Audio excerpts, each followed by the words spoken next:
In this video, I will show you how to fix Roblox Error Code 600 on mobile. First, launch open the Roblox app on your device. Make sure to log into your account.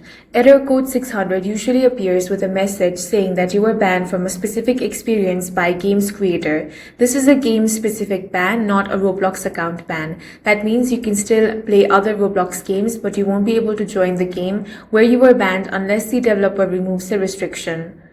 So what you want to do is open the game in which you are getting this error. Now scroll down and find the option of developer. Go ahead and select it. Now you want to tap on the view community or join community option if you have not joined it yet. After joining, open the community page and look for a wall, forum, or any contact option. Here you want to politely explain your situation and ask if your ban can be reviewed or removed. If the developer does not respond there, try searching for their official social media account or support channels. Many Roblox developers provide support through platforms such as X, Discord, or their official website. Keep in mind that only the game's developer can remove a game-specific ban.